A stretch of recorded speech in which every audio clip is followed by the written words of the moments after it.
Now, what was your final day in prison like? My final day in prison? Mm-hmm. I actually asked this question. I was like, I asked the person, was I tuition? You know, I mean, institutionalized. You know what I'm saying? So I'm like, man, well, I'm tuition because I wanted to leave, but I say, man, I'm missing, not missing, you know, the environment, but the friendships, the people I met. I met so many different people in prison, so many genuine people, so many good people, you know, outside, you know, that I was gonna miss it. So that final day was like, man, like, you know, I'm ready to go. You know, I actually was about to have a knife fight like, 2 days before that. You know what I'm saying? But, you know, I'm like, man, damn, let me get up out you. Everybody was telling me to leave. Like, you know, they called my slack and they was like, man, go ahead, bro. You lost everybody. You lost your family, man. Just go ahead home, man. You're institutionalized. Just go ahead home.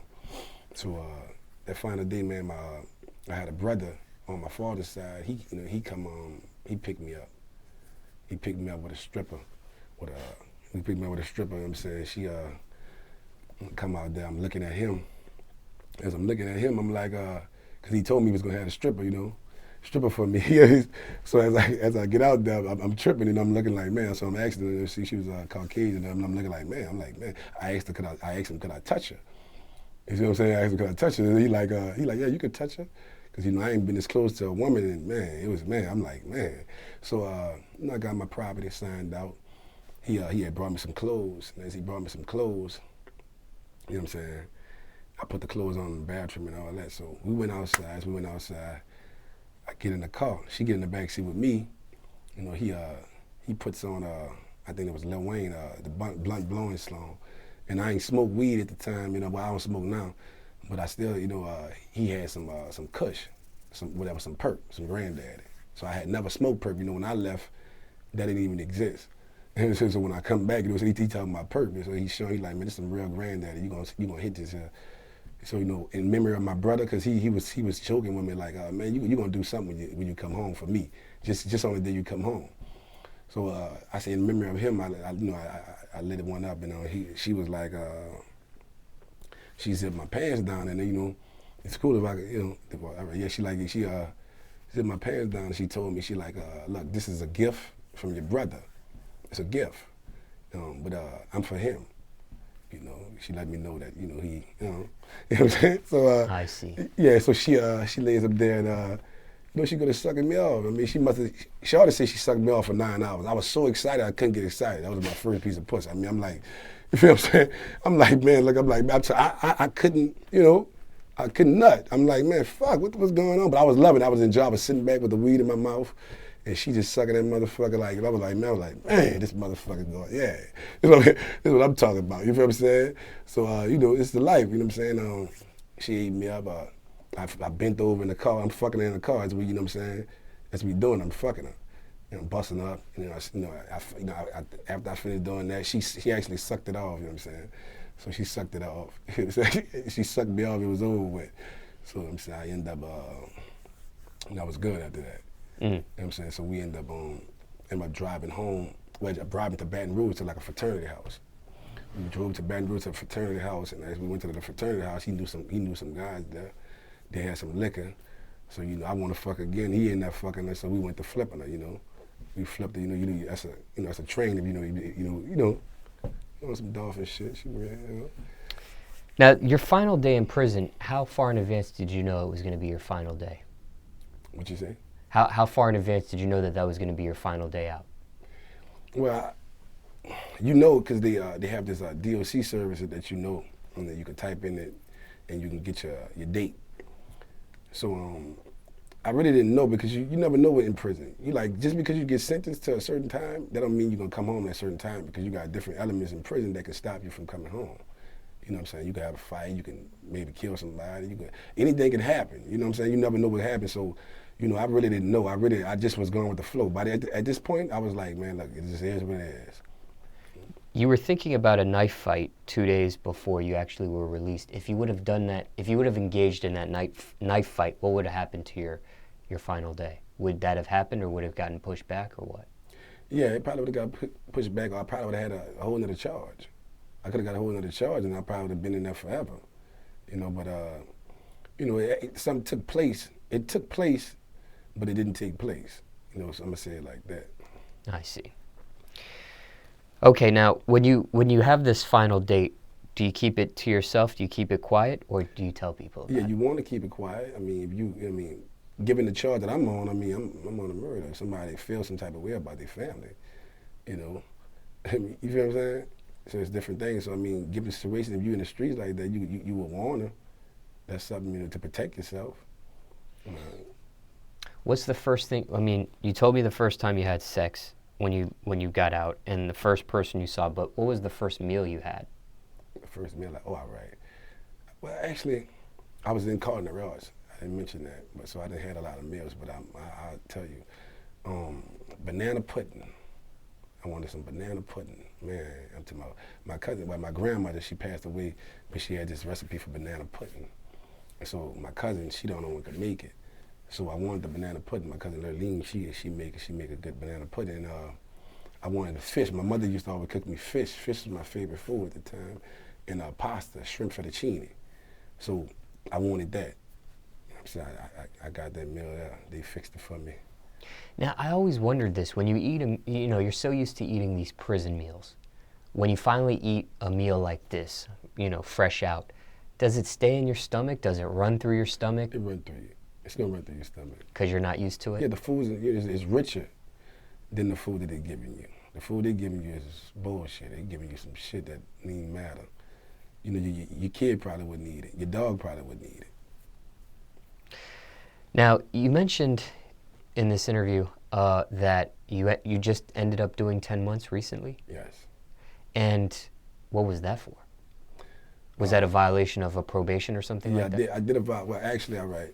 When I come home from out the murder, 9 months later, I went right back. I was shot. I actually got shot.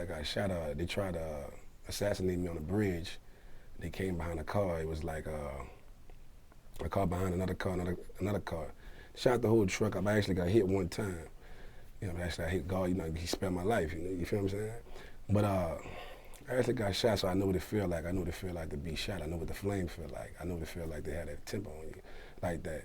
But the people, it was allegations that I was selling all kind of drugs outside the apartment. You know what I'm saying? It was all kind of different drugs. And they said I had an SKS, all kind of different guns inside the apartment that they called the Carter.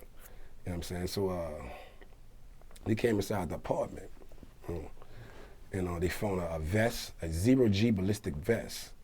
They found the SKS with the back chopped off, and they found the F&P pistol, 45 caliber. And they found some scales, digital scales, 2 digital scales, and 2 bags of piff, some weed. And me and the mother of my child, you know what I'm saying, she ended up going down for that charge with me. And she ended up letting them know that she was responsible for getting the guns. That's what she told them.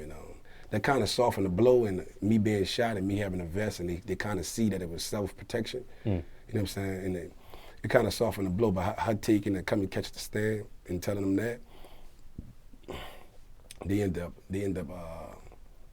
asking me that will I take 5? You know what I'm saying? Will I take 5 with the good? They had this new law called the 110 Act. The 110 Act, would you do 40% of your time, your prison time, off any number. So if they were to offer me 5, it would be 2 years flat. But I'd come home and do parole time. So I ended up taking that 5 years. I took that 5 years and I ran with it. And I went to a program, a Blue Waters program that actually gave me some good time. And as I got that good time right there, I was back home. Like 18 months, I was back home. I was back at it, So I did 15 more months on the streets. You know what I'm saying? And that's when I come up with all the situation. I went to, I met my partner, Kevin Robertson. We went to dinner with our DVD, No Unplugged. But, we did a lot of different things. So I ended up coming back. I ended up coming back to prison. And this time it was for heroin, coke, and weed.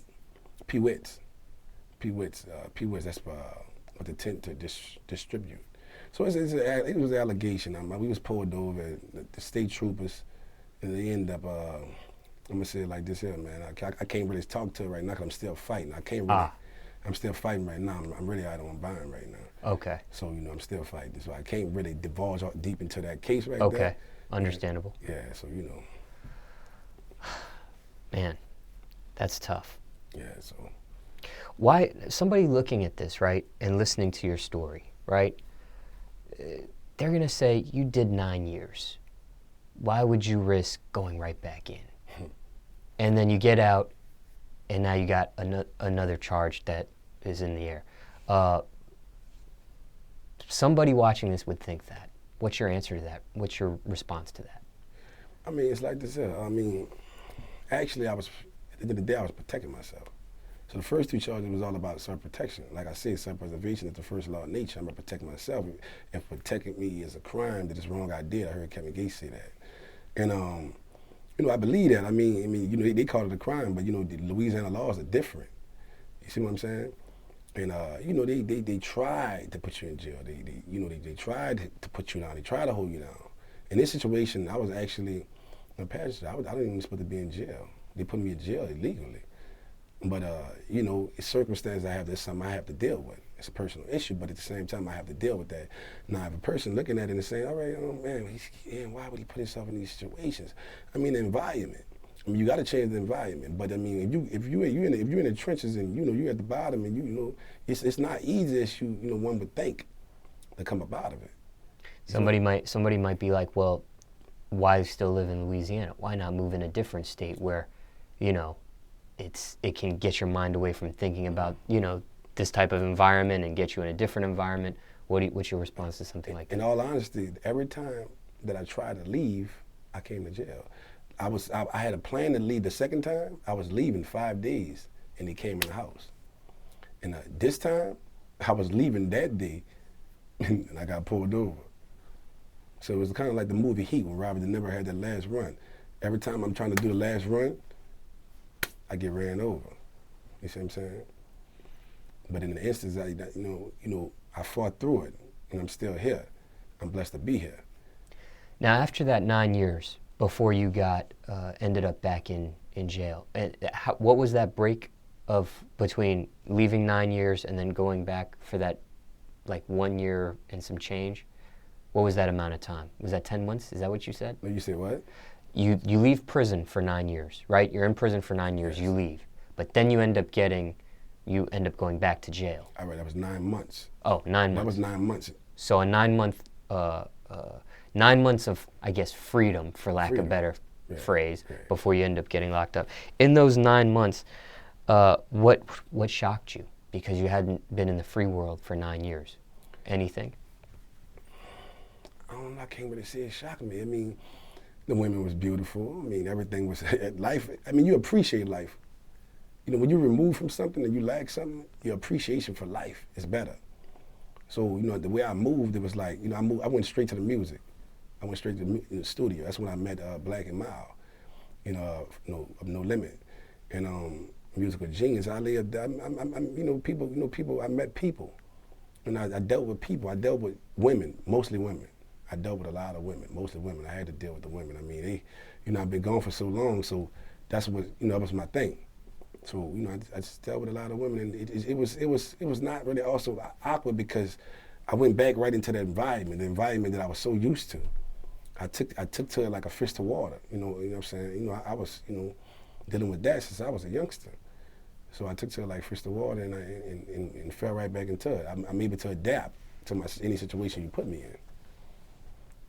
Did you, in those 9 months that you were free, and I say that in quotes, were you institutionalized, or had that feeling of institutionalized throughout that whole 9 months, or did it wane off? Did it wear off? It wound off. The woman I was with, I mean, I know I do I forget I do little things like have my slippers on, and I didn't jump in the shower one day and I had my jailhouse slippers. I had them on and I jumped in the shower, or I take like my items, because you put your items in a box, you know, when you're in prison. And I take my items and I used to go put them, you know, I buy those little bins that you get from Walmart, and I put stuff in bins. You know, I actually still do that right now, but I put stuff in bins, but it remind me of the box. You see what I'm saying? So I still kind of do it, but you know, people would call it institutionalized, but I mean, they use this shit in the world. So I mean, why we, you know, in the free world. But I mean, that's about the size of it. And she told me about it, and I was like, man, well, you know, just let me work out the kinks. I mean, I'm just getting here. You know, some routines, if you have a routine for so long, man, a habit becomes a habit. And that habit is hard to break. You know, so, you know, that's what it is. What would you change about the prison system if you could, looking back at being in there for 9 years and then having to do a year and some more change, and now there's another open charge on you? Just looking back, hindsight 2020, I'm sure there could be a variety of things you would change about the prison system, but what's one thing you would change if you could? I'd change the process of them arresting you, and when in the due process, when they put you in court to get you in there. The thing I would do, I mean, I thought about this for a long time, because in the court system, when you fight a charge, you get railroaded. And like, what I mean is, like, these people hold the power. Like, the judge is not being judged. So, you know, who's going to judge the judge and who's going to judge the DA? The DA are coming there and they say, oh, I'm fighting for justice, but if they read the paperwork according to the Constitution, and you see, all right, this is right, I don't have nothing on him. You'll try to build the case. You see what I'm saying? You'll try to build a case. Why? That don't make any sense. You know what I'm saying? Why build a case if you don't have a case? You let that case go. It's by law. You see what I'm saying? So you're actually being a criminal.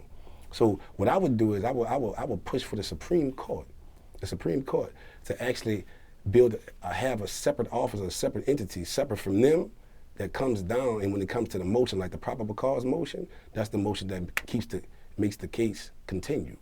And at that very motion right there, I think they should have a person who has nothing to do with those court systems. I mean, all over America, wherever, you know, the court system at, and have nothing to do with that court system, and to be able to judge based upon the Constitution and say, all right, yeah, I find no probable cause. I don't think they should leave that up to the judge's discretion. I don't think the judge, you know what I'm saying? Because he's not being held accountable for his actions. It's called accountability. You're not held for your actions. You know, I understand you went to school to be a judge, but I mean, who's to say you get up and you're angry today and you just say, like, you know what, fuck it, I'm not doing this.